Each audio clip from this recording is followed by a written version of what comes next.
I'm Xander. This is my final project about sleep, and this is Carson.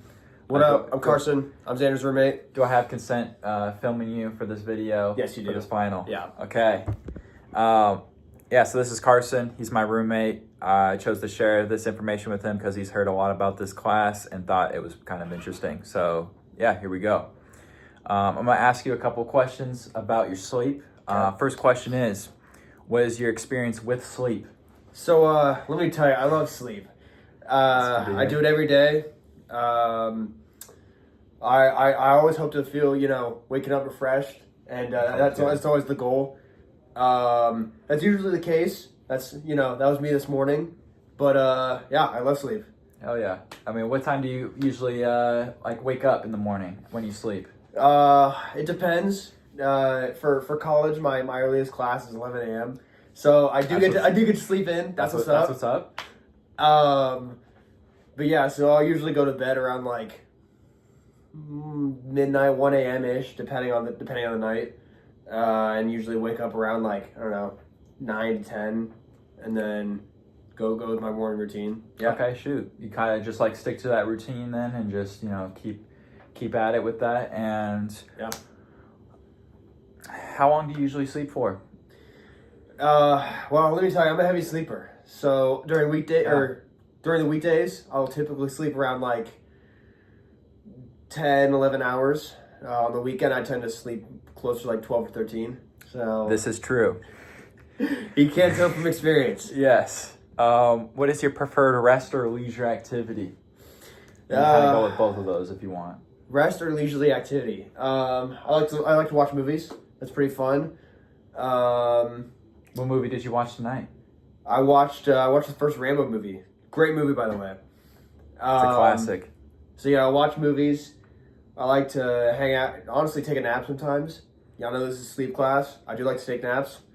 My parents did call me a champion sleeper when I was a kid. I also like to play some poker a little bit. That's a leisurely activity. Kind of just relaxes you, that sort of deal. Yeah. Do you kind of listen to music then around sleep, or? I sometimes. I usually listen to music before I go to sleep. I don't really use music as a white noise or a way to help me fall asleep. But yeah, I'll listen to music before or around bedtime. What kind of artists do you kind of listen to get you in that mood of sleeping and relaxing? I like to listen to R&B. Okay.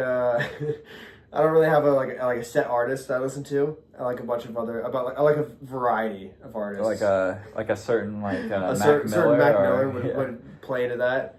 Okay. Maybe some Gorillaz. I got a bunch of posters on my side of the room, so Yes. maybe some of those artists. But yeah. Okay, shoot. Well, have you always enjoyed sleeping? I have always enjoyed sleeping, unless I have to stay up all night studying. Otherwise, I am not going to sleep, and I would not enjoy it. But every other time, yes. Even as a kid, when there was a bad day at school, you just have a good night of sleep. Mm-hmm. It's always the good part of the day, is what I'm hearing. Like I said, my parents call me a champion sleeper because I, in fact, slept all the time. I slept anywhere. I slept in the car. I slept on a plane. I slept in class, even though I wasn't supposed to. But yeah. That's what's up. All right, so now I'm going to be sharing some of my one-pagers, but before that, I'm going to ask you, are you familiar with one-pagers?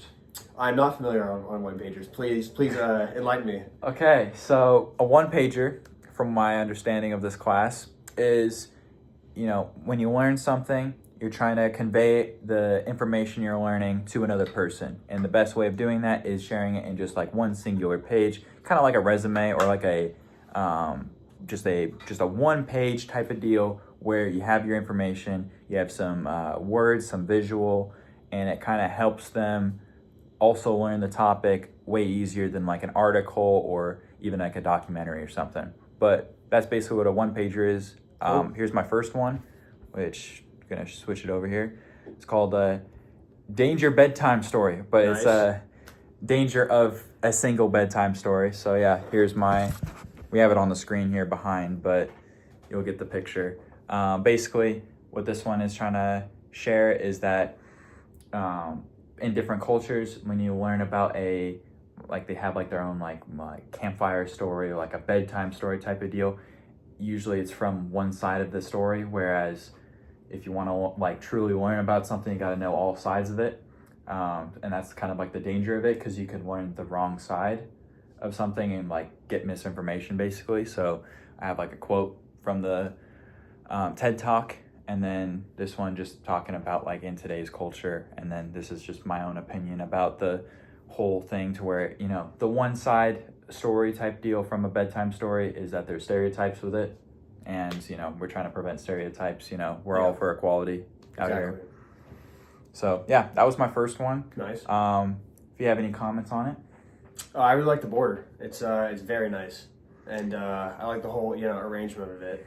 It looks like you took a lot of time out of your day and put a lot of thought to it. I think that's pretty cool. Thank you. Well, here's our second one here. We got our hunter-gatherer one, which this one was about, again, our like hunter-gatherer ancestors, and about how they slept and what their sleep pattern was. So I got a couple of ones that I related with the most, because they kind of worked off of like the daylight cycle, to where then they would like sleep in rotations. They would have people watch, and they wouldn't get they wouldn't get the longest sleep, but they would get quality sleep in like the 4 hours of sleep that they would get, and then they would go back to hunting bison, or wherever they were. One of them was in Tanzania, or the modern day ones, not the American ones. But anyway, what's your Again, I also like this one. I also really like the board on this one. Looks like you did a really good job. Yeah. Got some the questions along the border there, like what did your dreams mean to you? Yeah. Just some thought-provoking questions here to go with the ancestor type of one, where it's like it makes you think. So here's my third one here about project design. So this one, it was kind of just sharing about the 5 major steps of project design and all that. And then like around the border, I have different quotes from important people in my life. Shout out to my 5th grade teacher, Mr. Swan. He's the best. And then I have some current projects that I'm working on, such as like lab reports, grading students' work, and then also teaching my friend how to golf back home. Nice. He's improving. He's getting better, day by day. Slowly. Slow. Yeah. It's not a sprint. It's a marathon. But anyway, this is my third one here. Yeah. What's your thoughts on it? Yeah, I like this one too. From my understanding, I think you're an engineer. I'm not totally sure. That would be right. Yeah. So I like the gears in that one. Whole like engineer themed. Keep it like a simple color, like black and white. Just kind of keep it like on a simple color palette. And then again, the border. I really like the border. All the quotes from all those people. That's very inspiring. I think it's amazing. Do you have a favorite quote from the lot here? I think the one from your grandpa. Every project needs a supervisor. That's a very true statement. Yeah. He was a supervisor, and he was in architecture and construction management for the longest time, and he would say this all the time when he was supervising people, because man, they need to get their work done, and he made sure of it. So yeah. That's what's up. My dad works in construction management, so there you go. I can tell you from experience that he's mentioned that a couple times. All right, so that's the one-pagers. And then personally, I chose these topics because I thought they were interesting. Out of the options, when I see something about hunter-gatherer or about project design as an engineer, I thought that was pretty cool. And then like the bedtime story one, the name, like one bedtime story can be dangerous. I thought that was like it hooked me. It was a very enticing title, so I ended up doing that one. But from the one-pagers, I learned that I had to be very creative with making them, and it would help get the point across when they are more well-designed and laid out and have the images and have legible text. But that was also kind of what the stylistic choices of it was just to make sure to get the info down, make sure it's all right, and then go and make it all nice and make the border, make it all creative, and go from there. So yeah, what did you find interesting about the one-pagers? I think they're a really interesting concept. How you can put all your thoughts and feelings onto one page. And I just think like, those three topics were pretty interesting. I found them pretty fascinating. And yeah. What details or like imagery or how would you make the one pagers if you were assigned this? Well, I mean, I'm not totally sure because I'm not taking this class, but Fair. I think I would do probably something similar to you.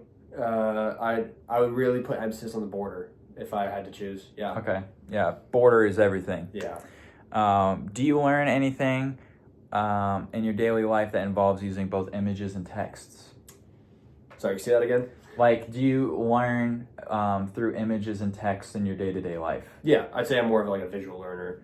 You could lecture to me all you want, but if you don't have like a PowerPoint presentation behind you, I'm not gonna, remember every single word or like bullet point or whatever. So yeah. I got Subway Surfers behind this to keep us focused and everything, so Yeah. making sure we're all locked in on this presentation here. There's a Family Guy over there. We got Family Guy also.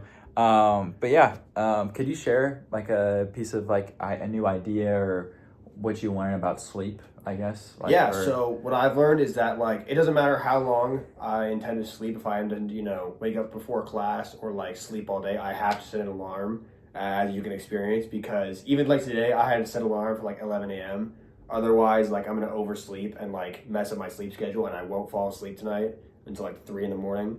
Because I did go to bed pretty late last night, like 1, 2 in the morning. So I only got like 10-ish hours of sleep. I say only, that's a lot, but for me that's not that much.